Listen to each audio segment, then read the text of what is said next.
baby Brown has just recently started crawling, and that means we've got a bit of a problem. Basically, we need some kind of fire guard to make sure that he can't get anywhere near our wood stove. But the trouble is the hearth is basically an arc shape and it's impossible to buy anything that fits this. We also still need access to this door, so there's not really much space to play with here. I started by making a template using cardboard so that I have a reference for the shape that I want the Fireguard to be. A couple of weeks ago I was at my local recycling centre and they had one of these for £5. This is a dog crate and I'm wondering if I can make use of this to make the Fireguard. The crate is held together with these metal clips and I wanted to separate each of the panels to figure out what I have to work with.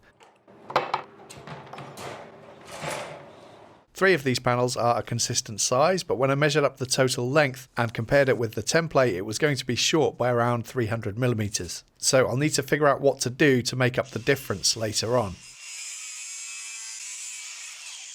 These little latch bits won't be needed, so I'll get those removed.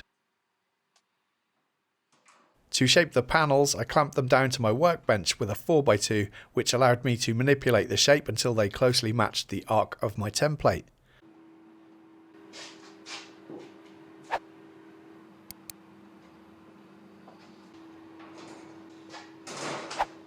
At this point I thought I'd offer them up in situ to see how they were looking.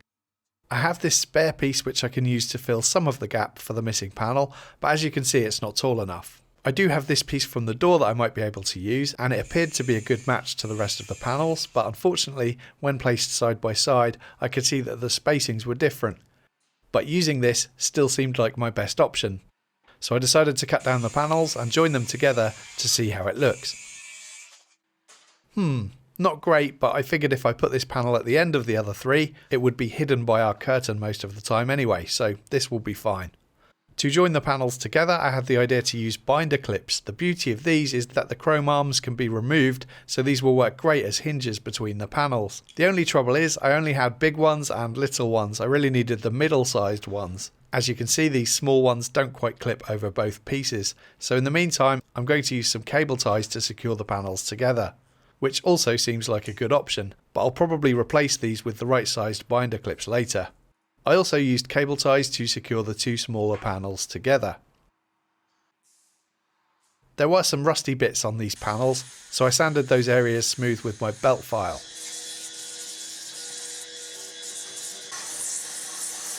And then I applied red oxide primer to the bare metal.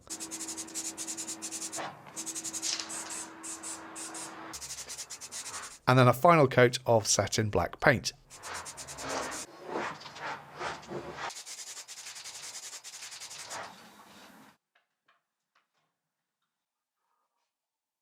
It fitted really nicely, and I don't think anyone will notice that bodged end panel unless they look closely. To fix the guard in place, I'm going to fit some of these screw-in eyelets. And then I have some of these repair link clips, which I got from a DIY shop. These will allow us to take the guard out quickly and easily when we want to, but baby Brown won't be able to undo them, unless I'm underestimating his spanner skills.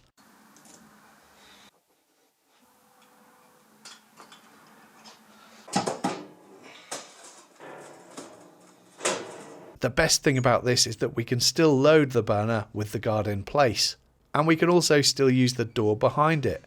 I was shocked at how well this project turned out, and it only took a couple of hours. We've just taken delivery of this new mattress from Emma Sleep, who this video is in collaboration with. We often have guests stay over in our spare room, and the mattress we have is embarrassingly uncomfortable, so it's time for this one to be disposed of. All Emma Sleep mattresses come with a 200-night trial starting the day you receive your order, and if you don't like it, you can return it using Emma's hassle-free delivery and return service. And Emma Sleep has so much trust in their mattresses that they offer a 10-year guarantee covering cracks, dents or other damage to the foam. They also offer 0% finance so that the cost can be spread over 3 to 12 monthly instalments. We went for the Emalux cooling mattress, which has revolutionary graphite-infused foam and thermosync technology designed to absorb body heat and redistribute it away from the mattress, keeping your body temperature regulated so that you're not too hot or cold, which helps aid deep sleep. I just need to wait around 5 hours for the mattress to find its shape. That's good. So I figured trying it out for the night was the least I could do. It's a tough job, but someone's got to do it. So I slept for over 6.5 hours last night, which is pretty good for me. I did have an intruder at one point though, who takes up a lot of space, but the mattress was really comfortable and I slept really well. Emma Sleep currently have a sale on with up to 30% off on selected products until the 31st of May. And if you use the link in the description box with the promo code RAGandBone, you'll get an additional 5% off. I've got a few logs that need cutting down for firewood, and some of them are long and straight like this one, and other bits that are short and awkward. So I wanted to build some kind of log holding jig to make cutting these logs down safer and easier. And I have a couple of old salvaged 4x2s here that I can use. I cut 45-degree ends with the circular saw, and I want 4 identical lengths to form 2 X shapes. Now, while I could have just glued and screwed these together for this project, I fancied having a go at cutting some half lap joints. So I made some relief cuts with the blade set to cut halfway through the thickness of the boards.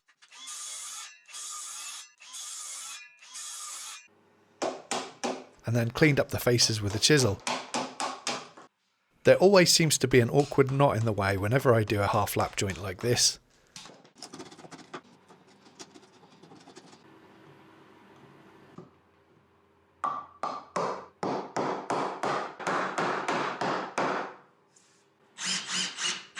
They fitted together nicely, and after repeating this to make a second identical one, I went looking for some scraps of pine that I can use to join the 2 pieces together, and I'm really not fussy about how this looks. It's going to get abused later anyway, so it just needs to function. I get 1 rail added to each side. For longer logs like this one, this jig is perfect. I can apply pressure with my knee or foot to hold the log safely in place while making the cut with a chainsaw. Eventually though, once the log was getting short, I noticed that the jig could use some support in the middle. So I made this block with some 45-degree cuts in it, which I can mount onto the 2 rails that I added earlier. It also works well with really big logs like this one. It's less effective with the awkward shaped logs, but it still did get the job done. If you have any suggestions as to how to improve on this, or if you've seen any better ideas elsewhere on the internet, please let me know in the comments. But yeah, I'm pretty happy with this. And as you can see, the jig did get some battle scars during a whole morning of cutting firewood, but that's okay. I can continue adding bits or repairing it to keep it functioning. And the best part is I sized this so that I can tuck it away here under my timber rack behind my roller door so that it's out of the way but easily accessible when I need it.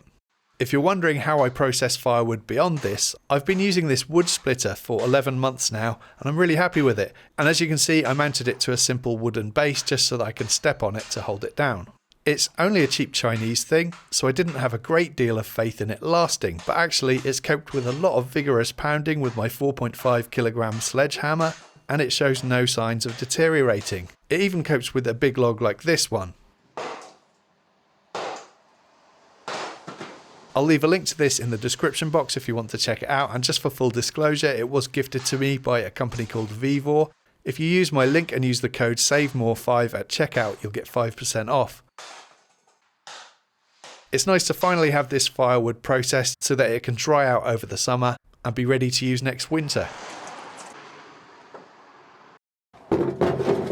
This table was left here by the previous occupants of our bungalow, and I've realised recently just how often I use this, so it's time to give it a bit of love.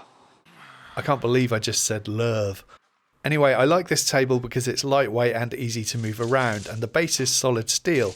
It's been hand welded by someone, so it's strong and it can be left outside. The plywood top, however, has obviously seen better days, so I want to make a top for it and turn it into an outdoor work table. The screws holding the top down were so rusty that all I could really do was chop them off. With an 80 grit flap disc fitted in my grinder, I want to remove as much of the bad rust as possible. I'm not bothered about getting back to bare metal all over, but I do want to get rid of the worst of it. This is the sort of job you really want to be doing outside, but it was raining, so I just opened up the doors and windows and put on a respirator. I can then prime with red oxide primer and then give it a top coat of satin black. I considered adding some rails at the bottom to make the table more rigid, but it's never been an issue for me before and I don't want to add unnecessary weight to it. I'll make the top from some salvaged decking boards. 4 of these should be the perfect width to make the top, and some salvaged roof battens will join the pieces together, 1 on each end and 1 in the centre. I'm using polyurethane glue and a 5mm domino as a spacer so that the rain can pass through the boards.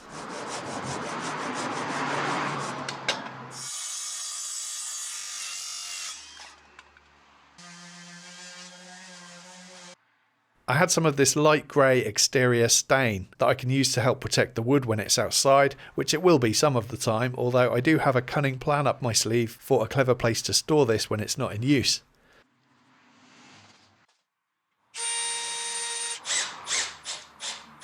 I'm using some roofing screws I found in my drawer to mount the base to the top, mainly just because they have a washer with them to make things easier fastening to the frame.